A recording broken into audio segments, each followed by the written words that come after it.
Good evening, everyone. Today, I'm extremely glad to have Nick Roos with us. He's a partner in ICE Miller's litigation group.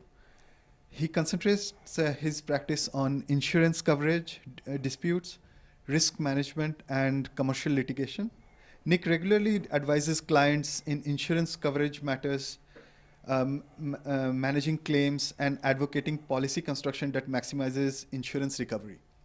As part of his risk management practice, Nick also assists clients with data protection and privacy matters. Today, he will be talking about the role of cyber insurance in security and risk management. Thank you. So as he mentioned, I'm an attorney and I'm in the litigation group, and you know, I came up as a litigator, but I've always kind of done insurance law. When you practice in insurance coverage law, you know, there's two parts to it. You're handling claims after events occur, trying to help your clients get recovery from their insurance policies. And they're also helping clients procure insurance. And, you know, that process, it's easy to do the former because every client wants to get recovery when they have something happen. The former is a little trickier because you're asking clients to pay for something that they don't know they need yet. And in this space, data security, privacy, information security has kind of been the exception to the rule.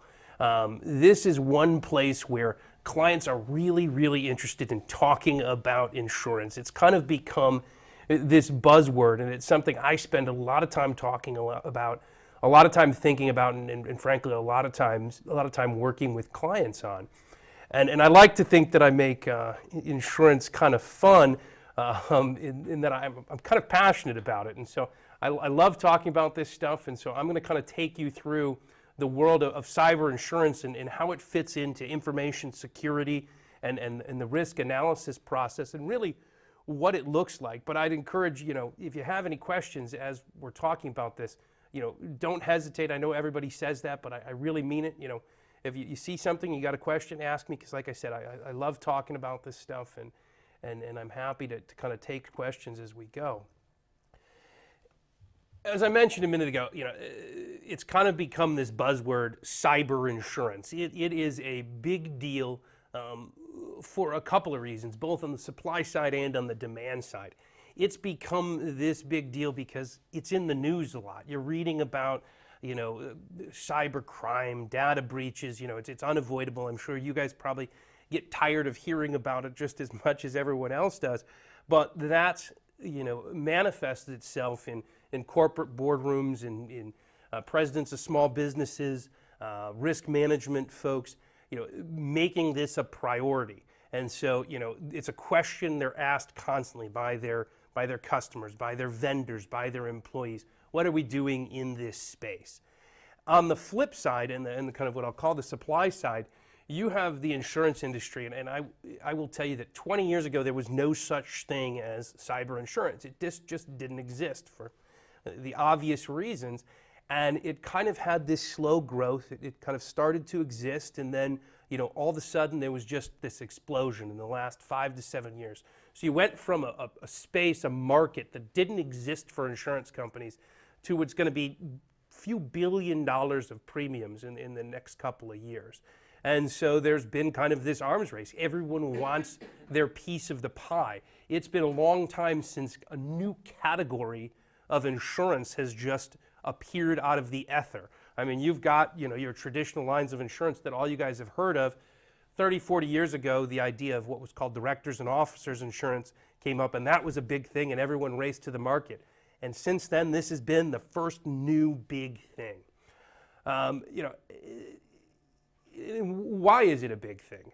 I mean, like I said, it's the supply, the demand, but it's also the reality, and it's kind of what I'm showing in this slide here. You know, I know I was told this is kind of a diverse group. You know, some of you are in computer science, some of you are not, some of you are interested in information security, some of you are just doing this stuff for fun. But the fact of the matter is there's been this realization that no matter what you do, you're still going to have, you know, what this comic strip calls Dave. You're going to have human error, and there's going to be, you know, this event. You know, and for some businesses, companies, they're going to have events and it's going to be, $100,000. Some they're going to have events and it's going to be $1 million, and some they're going to have events and it'll put them out of business. But then there's some that have gone through this process and they've got the right insurance in place, and it will just be an inconvenience, but ultimately there won't be a huge cost associated with it.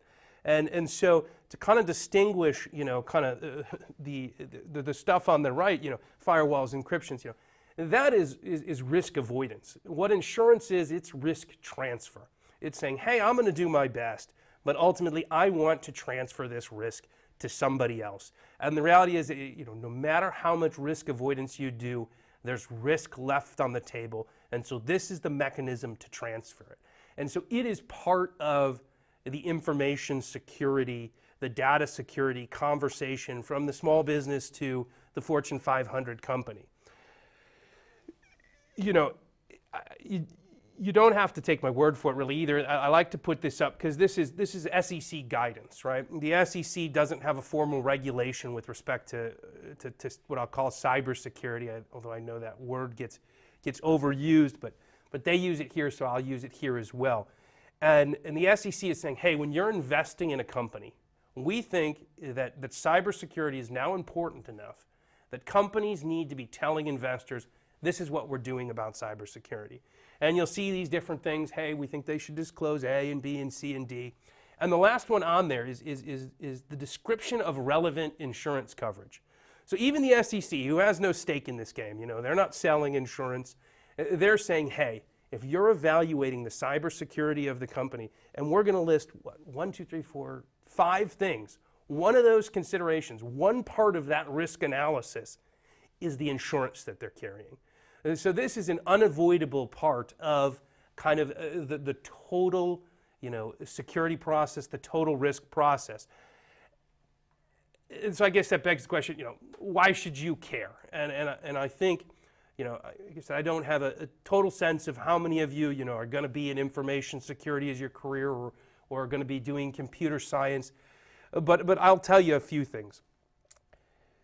There is effective insurance procurement and there's ineffective insurance procurement. And there's a lot more of the latter than there is of the former.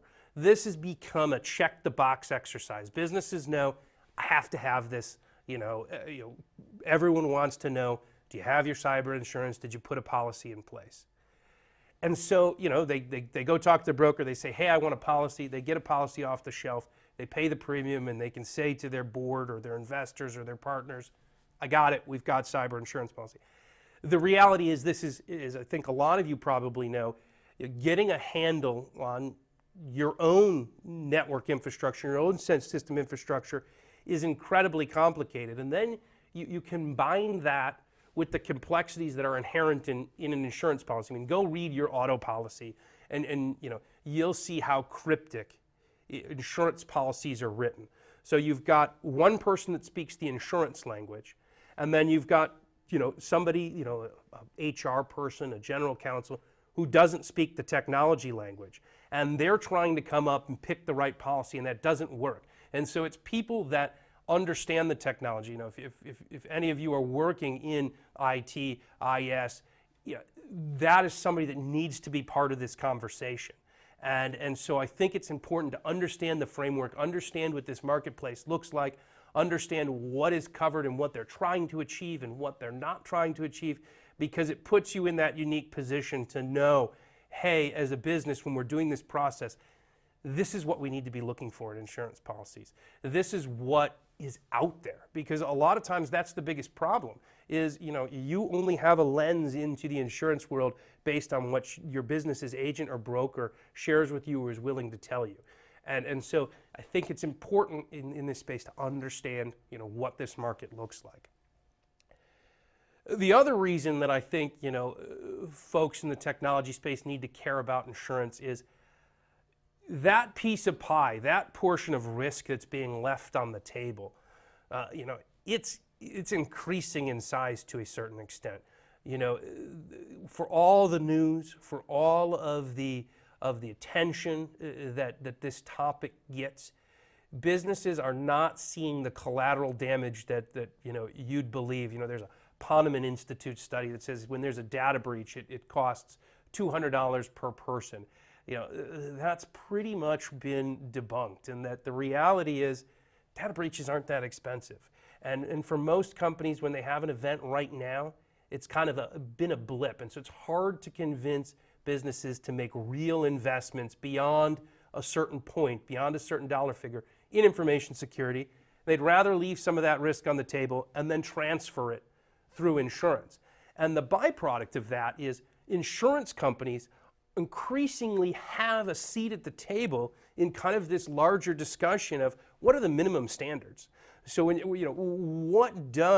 what are these standard policy and practices that should be out there? And whether you realize it or not, insurance companies are a big driver in setting those standards, because ultimately it's their risk, and so they have probably the biggest vested interest in seeing this through. So again, I think it's helpful if you're going to work in that sector to understand what cyber insurance is and kind of how it plays a role.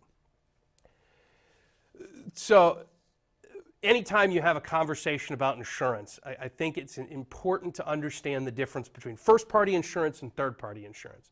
And so the easiest example is to think about your auto insurance. The first-party insurance that you have, that is the comprehensive coverage on your car, right?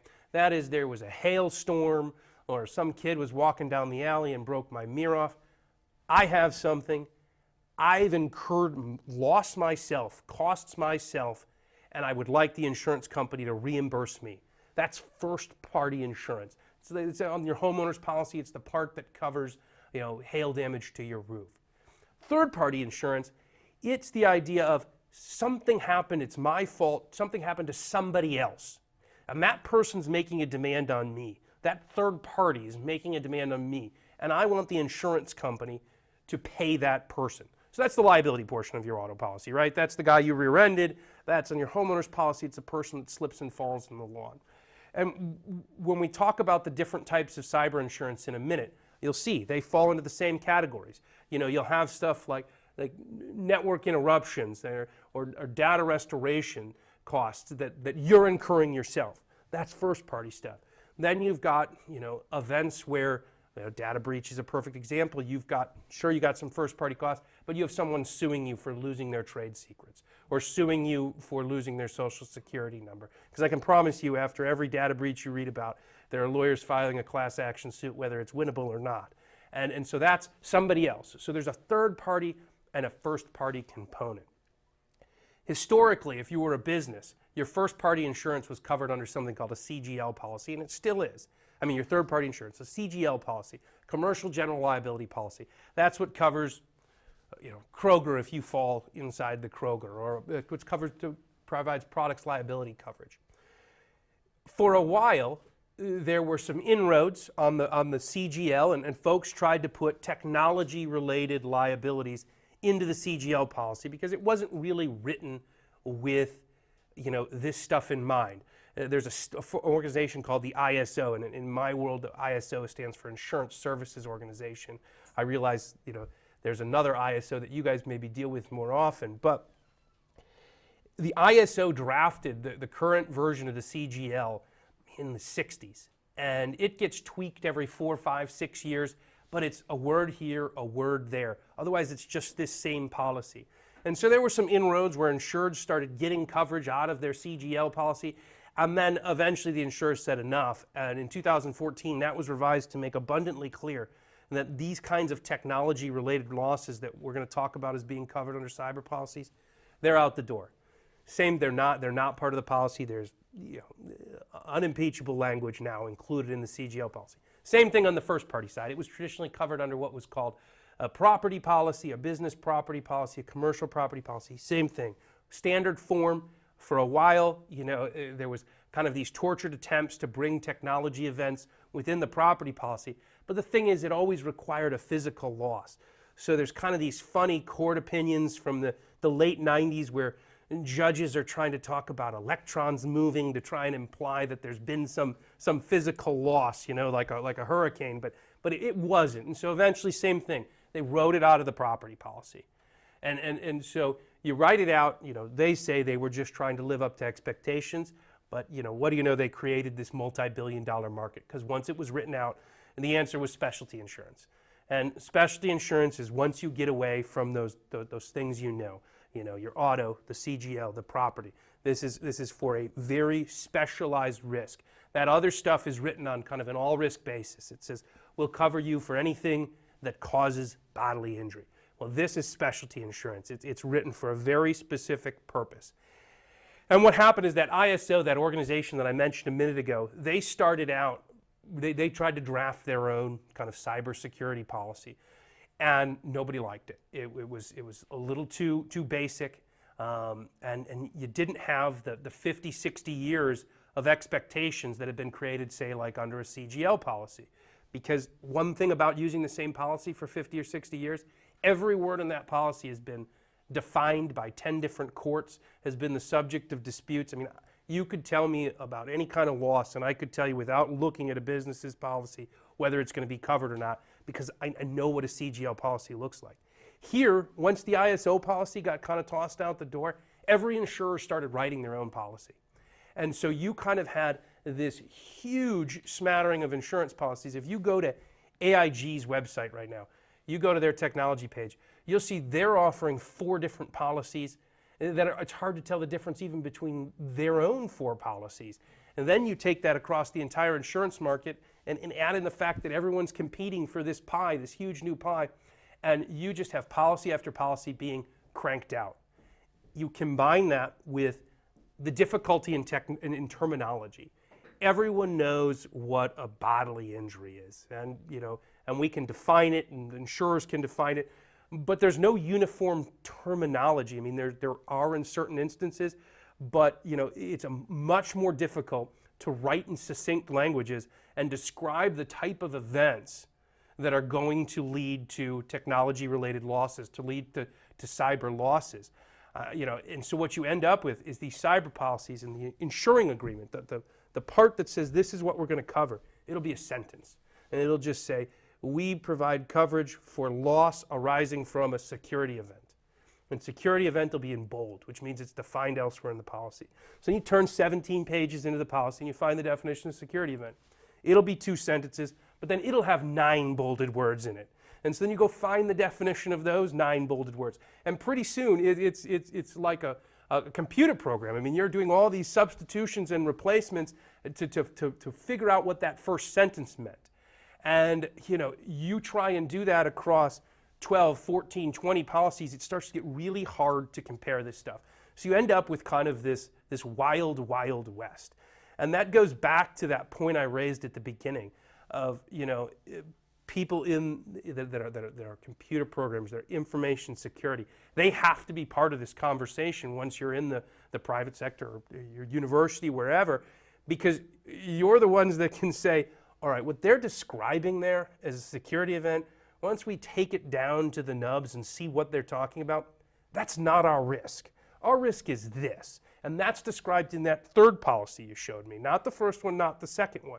So there's kind of this, there's both opportunity and risk because of this smattering of policies. The risk is you're going to buy a policy and it's not going to cover any of the risks that your organization actually has.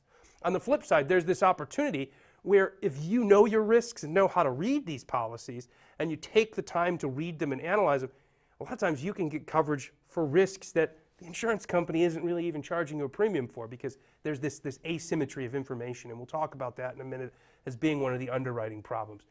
You know your system. It's really hard for an insurance company to come in and wrap their heads around your infrastructure. I mean, they can do it, but are they going to put the man hours in? I mean, at a certain point, it's not worth the premium dollars for them to come in and sit next to your CISO and say, now show me this, now show me that. And so there's this information asymmetry that can be good, it can be bad, but it's something that if the people in this room, for instance, are involved in the process, it's an advantage, actually, to organizations. So this little chart here, I use this as kind of the layout of what the marketplace looks like here. And I want to kind of talk through these different categories so you get an idea of what's being covered and how it's being covered. And again, like I said, this isn't uniform, so I like to make them spin just to kind of illustrate the point that every policy isn't going to be organized this way. Sometimes you have to buy a first-party policy and a third-party policy. Sometimes it's one policy combining all of these coverages. Sometimes this is 8 different policies. On a couple slides ago, that little checkbox there, that's from an actual insurance application, and they want you to check those boxes. And then the policy's like 600 pages long, and you have to go back to that first page, and you have to go and match up the coverage parts with the boxes that are checked. So it's it's kind of this Chinese food menu approach, and so but still, when you get down to the core, they're all selling versions of these same basic coverages. So third-party coverages. You kind of see tech E&O, network security, and data breach. And data breach I kind of have straddling the two, and we'll talk about that in just a second. There's overlap here. When we talk about technology E&O, and I won't belabor any of these too long because that can get a little boring, but technology E&O, the E&O is errors and omissions. So technology E&O, that is your technological products, your technological services. So if you're in the business of writing software and your software malfunctions and it causes a customer or your customer's customer a loss, that's technology E&O. You made an error and omission in the actual services you were providing as a provider of technology services that caused a loss to a third party, because again, this is a third party coverage. And so, yeah, it's obvious that, somebody that actually provides hardware and software is going to have this. But, increasingly, every business has some technology-facing portion of their business, whether it's something as simple as a website or an app. So everybody carries or should carry some form of technology E&O for that portion of their business, because I can tell you that's not going to be covered under their other errors and omissions or liability type insurance. On the other side, we'll skip network security for a minute. You've got data breach. And so again, there's been some breach. You've lost socials, you've lost medical records, you've lost trade secrets. Sometimes it's even more innocuous. It's not something that is independently confidential, but you have an agreement with a customer that you're going to hold their information confidential. It can be, just customer lists. It can be, sales data, stuff that has a value in the economic marketplace but wouldn't be considered traditionally confidential. It's not a social. Yeah, go ahead. How does data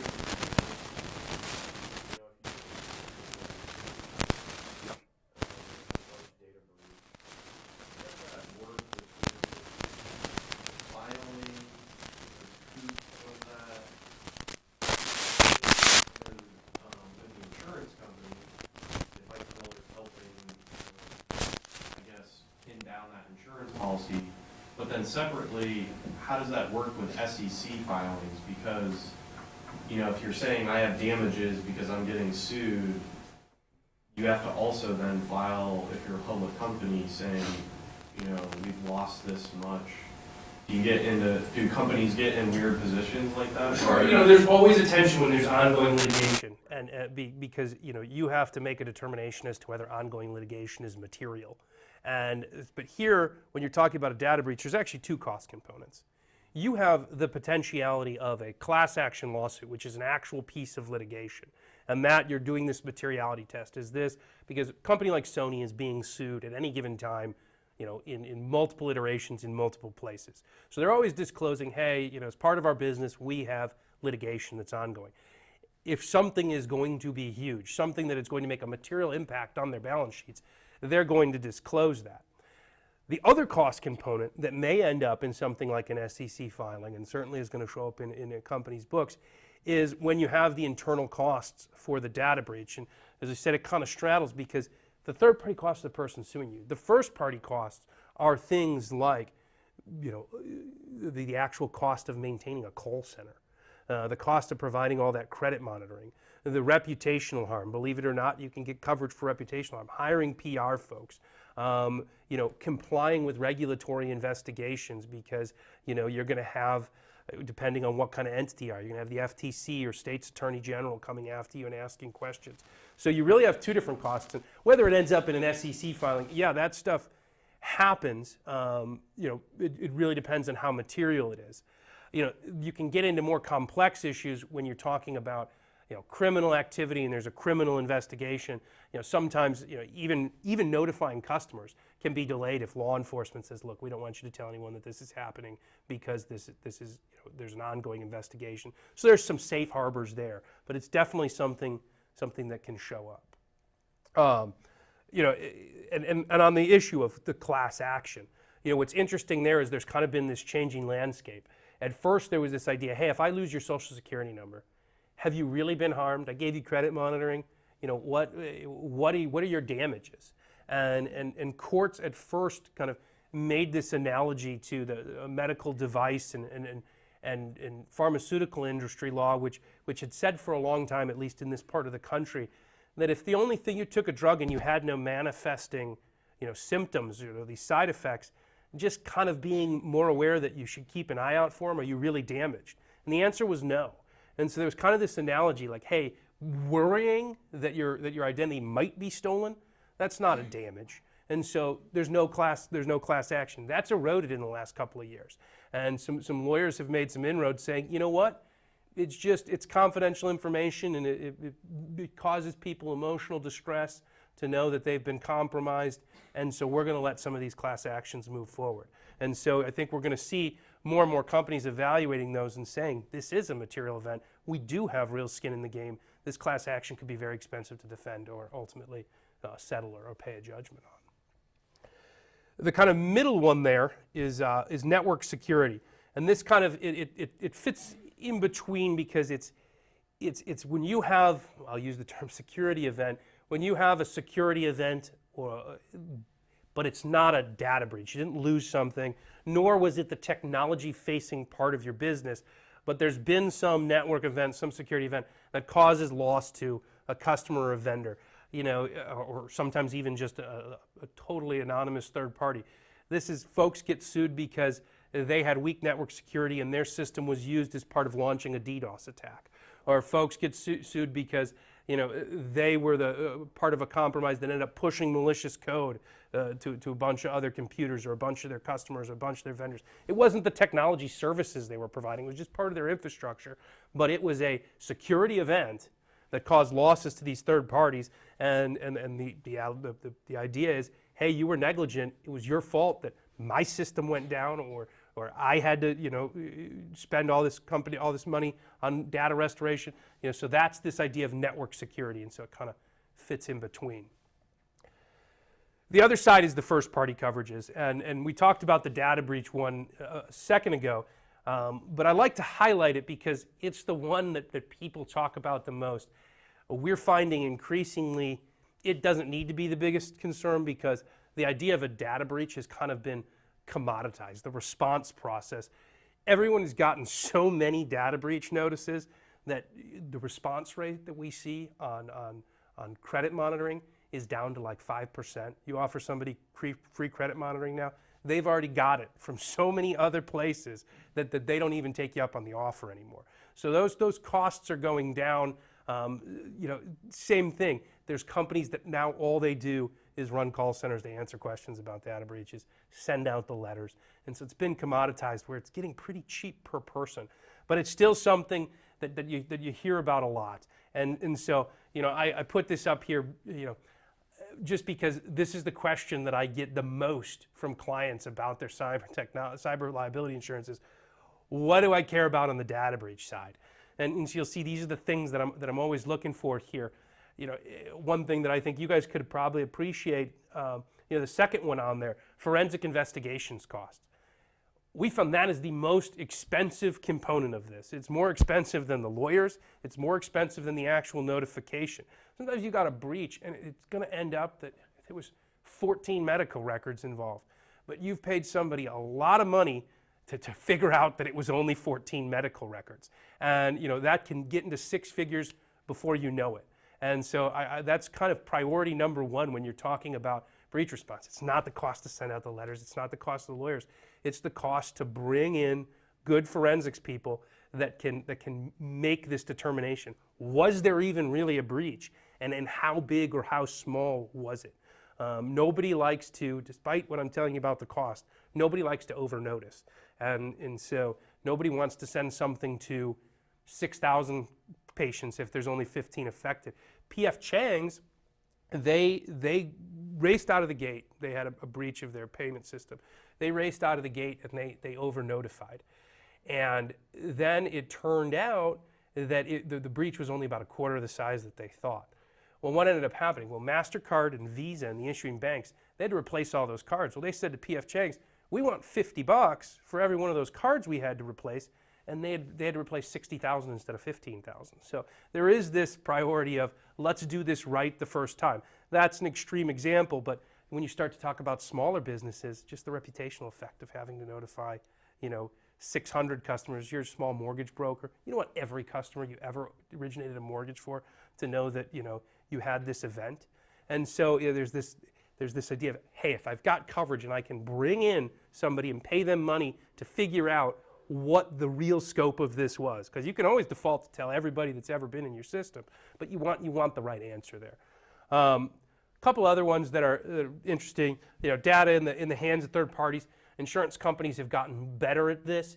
There was a time where this was almost had reached a crisis level because there was so much cloud computing, and there continues to be, and the carriers were still defining computer networks and data stored on computer networks, and that was defined on kind of the stuff in your own building.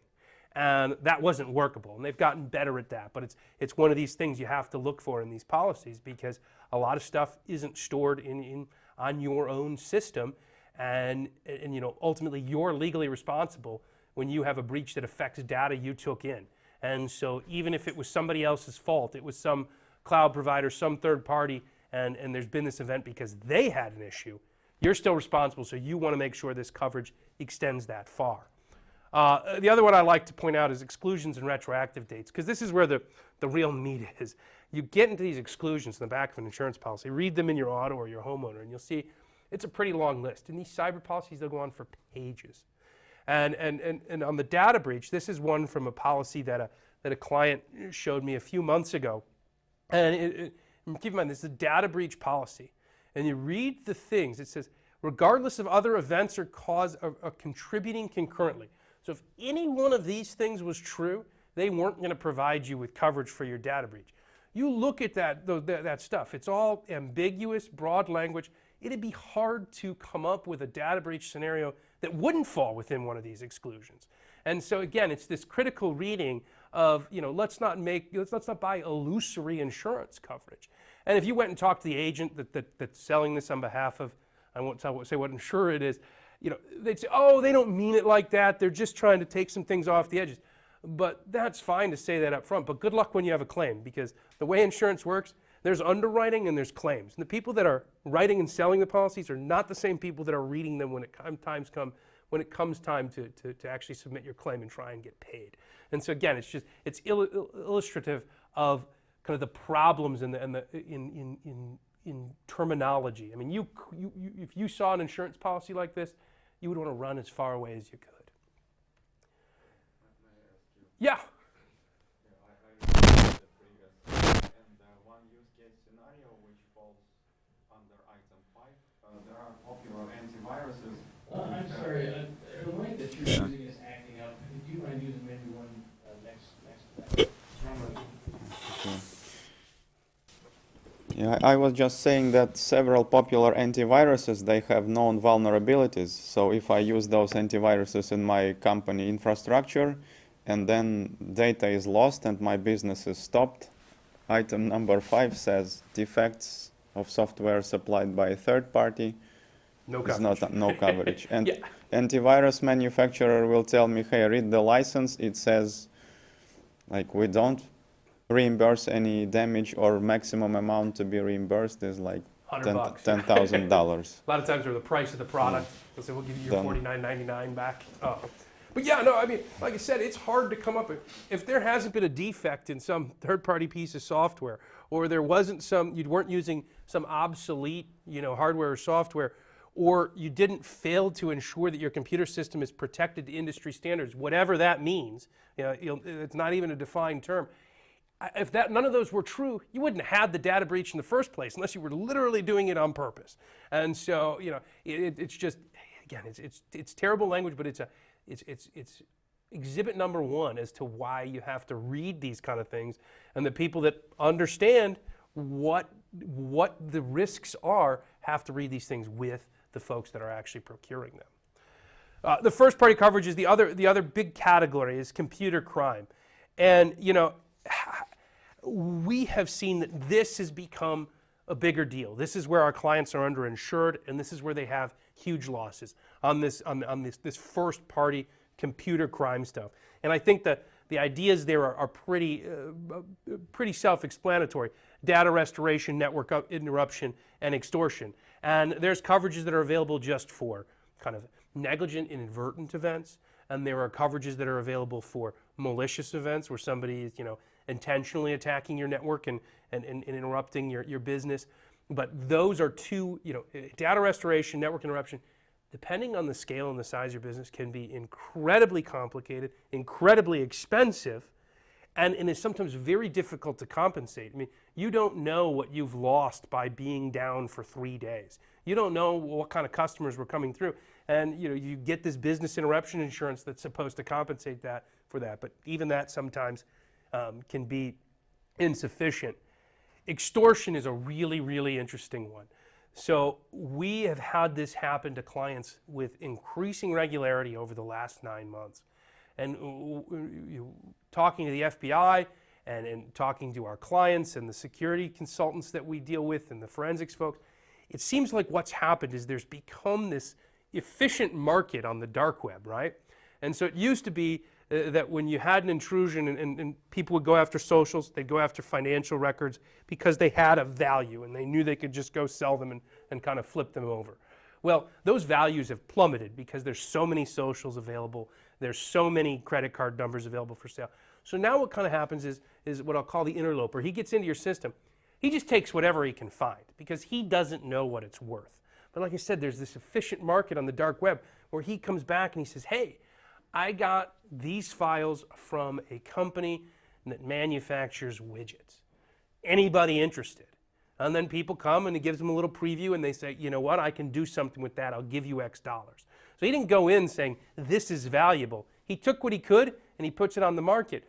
And that's caused big headaches for folks because all of a sudden, you've got schematics that are lost. Like I said, you've got customer lists and these folks show up and you get an email from one of these dark web email servers that says, I'm going to send your customer lists to your biggest competitor if you don't give me, and they're smart. They don't ask, it's not Dr. Evil. They don't ask for $1 billion.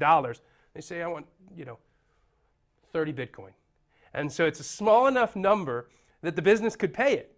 But, or at least there's a conversation about, should we just pay it? But do you trust this guy? In conversations with the FBI, they'll never tell you do it or don't do it.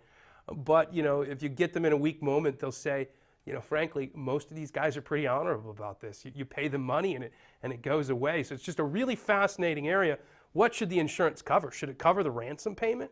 Or should it cover the costs to do the restoration back to your last restore point and try and figure out, what's missing? It's a fascinating area, and the insurers are trying to figure out how to cover it as well, especially because it lends itself to insurance fraud. Because you've got insiders that if they know this coverage exists and they know that the insurer will pay the ransom when requested, then you've got the issue of kind of insider extortion. I say that they're kind of honorable. In fact, we had one situation where a client paid and then they were kind of put on a reference list. They got contacted by somebody else that said, hey, we're going through this event. He said, he gave me your name and said you'd vouch for the fact that if I pay the ransom, that nothing bad will happen. So, who knows? Who knows, honor among thieves, I guess. What I always like to say about this too is when we're talking about these kind of things, think in terms of loss, not cause.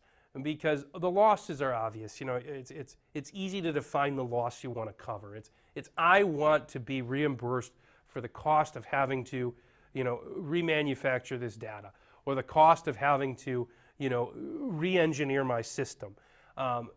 What's really hard to articulate is the cause. The cause changes so quickly that the insurance policies can't keep up with them. And there are policies that speak in terms of loss, and there are policies that speak in terms of cause. And sometimes folks get greater kind of a sense of peace from the cause-based policies because they can say, well, this is what I was worried about, this happening, this type of intrusion. But it's the next intrusion, it's the one you don't know about that really, ends up being, the risk, the business event.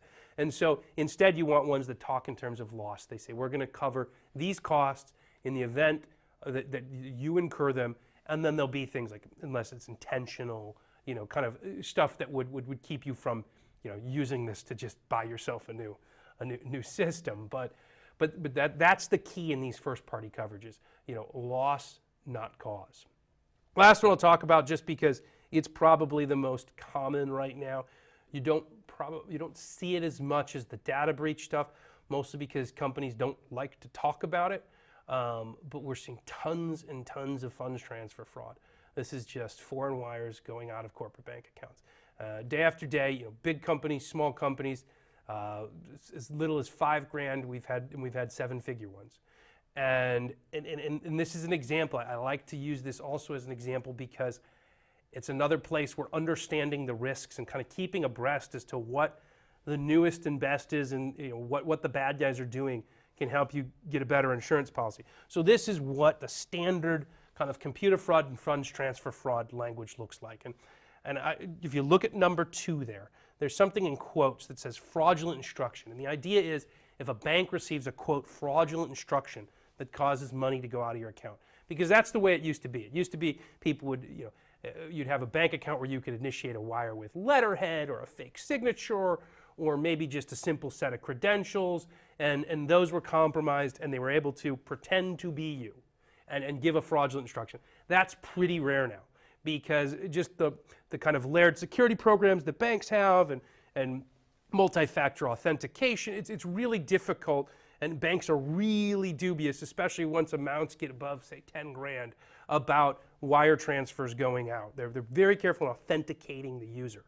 So what the new game is in funds transfer fraud is, it's kind of this business email compromise.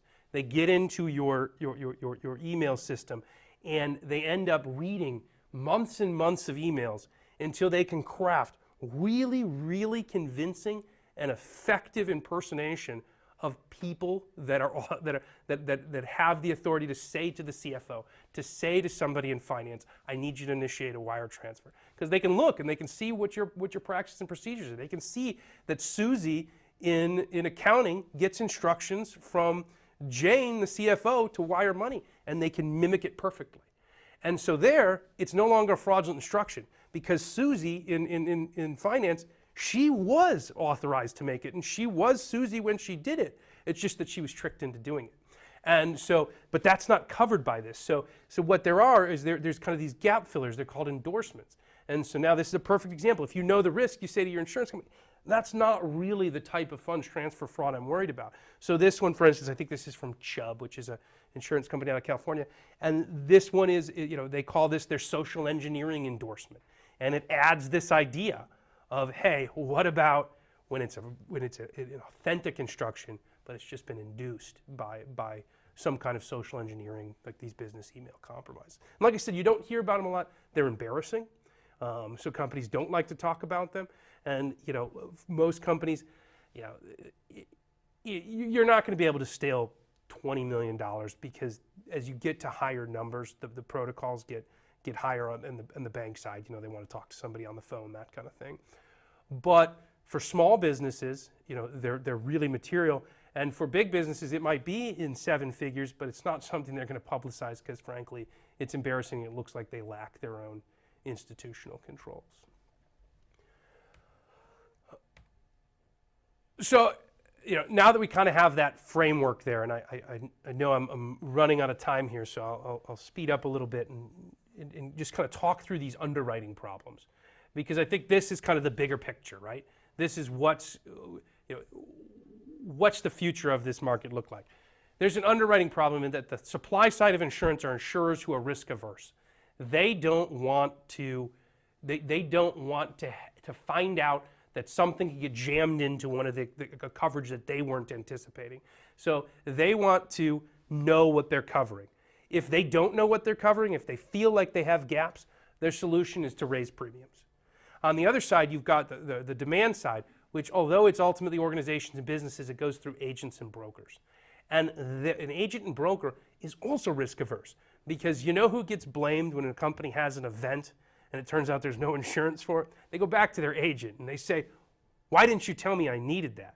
So you've got agents who want clients to buy everything because it's the only way to keep them safe. And then you've got insurance companies that are jacking up premiums because they're so worried. They don't have actuarial data. They don't know what the next risk is going to look like and what it's going to cost. And so you've got these skyrocketing premiums and lowering limits. And so there's kind of this crisis where everyone knows they have to have it, but it's becoming increasingly expensive to procure, and it's becoming increasingly difficult to procure the limits that you need to kind of be an effective risk mitigator for your business. Part of that, I mentioned a minute ago, is this idea of information asymmetry. There is no actuarial data. An insurance company tell you with incredible certainty how likely it is that your warehouse is going to burn down in the next 10 years. They study this stuff. The actuarial tables are incredible. They're very good at doing it, and they price their policies that way. They just don't have the actuarial data here. They just don't know how to rate you. It's easy to say a pizza parlor is more likely to burn down than some other type of business, or a rubber factory is going to catch fire, but somebody that, think of something that isn't flammable, isn't. And they're able to rate folks and say this is their risk, and they're very good at it. How do you rate people in this? I mean, are you going to go in and are you going to audit them? Are you going to just ask a bunch of questions on an application? How good of a picture is that going to be? You'll find that every company we've ever dealt with tells us they have the best IT guy and the best information security guy there is, because they don't know any better, because the person telling them that is the guy who they're holding out as the best. So there's this difficulty in asymmetry of information. Again, this leads to higher premiums, lower limits. The third issue that's causing problems is the idea of correlated losses. A good example of a correlated loss is a hurricane. You have homeowners insurance. They know house is going to burn down. This house is going to get robbed, and that's kind of random, and they're pretty good at that. A correlated loss is a hurricane. If you're insuring a bunch of people in Miami, pretty much everybody in that market is going to have a loss at the same time. Insurance companies don't like that. They like to spread losses out. They like to smooth. And so they don't like hurricanes, and so it's unavoidable, but the way they avoid correlated losses in the homeowners world is if they're selling policies that cover that type of loss, they're going to sell some in Florida, they're going to sell some in San Diego, they're going to sell some in Maine, so that one hurricane doesn't infect their entire portfolio. That nobody knows what the kind of cyber hurricane is going to look like. And there's concepts that you guys understand way better than I do about connected nodes, and as far as I understand, pretty much everyone's running on Amazon Web Services these days, and so there's this idea of, is there going to be this event that they can't uncorrelate, the event that affects every single insured, a business interruption that goes across their portfolio, and that scares them to death because they don't know how to deal with it. And so what are the solutions to that? One is the government solution. So TRIA, I don't know if any of you guys have ever heard of it. It's the Terrorism Risk Insurance Act. And this was a result of September 11th. September 11th was a disaster for insurance companies. It was a way bigger risk than they knew they were undertaking. Nobody thought that type of event was possible. And there was a lot of correlated losses. And so what happened in the wake of September 11th, terrorism was written out of first-party property policies. You just couldn't get coverage for it. And so the government stepped in, and they started acting as a reinsurer. They said, hey, insurance companies, you know what, we'll reinsure 80 cents on the dollar if you start selling terrorism insurance again. And so that was the solution there. And so there's a professor at Butler who his big thing is, this is where we have to go with cyber insurance, is there's got to be some government intervention to kind of push premiums back down, and that intervention is maybe, offering reinsurance for the catastrophic event, after a certain threshold at a certain percentage. The problem with that is the lack of uniformity. you know, even the government wants to make sure that it's reinsuring the same thing for AIG that it's reinsuring for travelers. And so there's this push right now between insurance commissioners, insurance policies, insurance companies to kind of create some uniformity. But it's proving incredibly difficult because competition wins out above cooperation. And so, you know, the insurance commissioners around the country, they're trying to get carriers to share actuarial data. Hey, we'll have a bigger pot of information. If you tell us what's happening with your insurance, we'll tell you what's happening with ours. But of course, it's one of these things where nobody wants to blink first. Because everyone thinks that maybe they've got the secret formula and that their next issuance, the next round of policies they issue is going to solve the problem and they're going to be the leader in the marketplace. So, but this is where it's going to have to go. There's going to have to be some uniformity that creates expectations and that gives people what really I think everyone wants, which is I want to buy insurance for these events that I understand what they cover and how they cover it. I don't want this to be a guessing game. I don't want this to be an exercise in where a comma is in a sentence. I want to tell you what my expectations are, and I want you to cover it. And like I said, I know I'm running out of time, so I'll stop there. But is there any questions or anybody? Yeah. So you say that, you know, something that they're actively trying to figure out, are they sitting in a room thinking about it, looking at historical data, or is it more of, we'll try this, see how it works out, and then pivot from there? And When you where's the say balance? they, you mean the insurance Yes, companies? yeah. Yeah, I mean they've got more data now than they did say 4 years ago, but it's a work in progress. I mean, they're getting a little bit better about rating this. What some insurance companies are actually looking at right now is actually kind of developing or acquiring their own security platform and pushing those to insureds and giving people discounts for, hey, if you take this company and pass, you know, it's an independent company that we've acquired, we want you to use their security platform. But then, of course, the insurance company can monitor, you know, that you're actually using it. You know, that's one solution. But yeah, they're trying everything. There's just, it's difficult because it's difficult to define the next risk, and that's the scary part for them. Anything else? Yeah. All right, well, thank you guys, and it was a pleasure. Thanks for having me.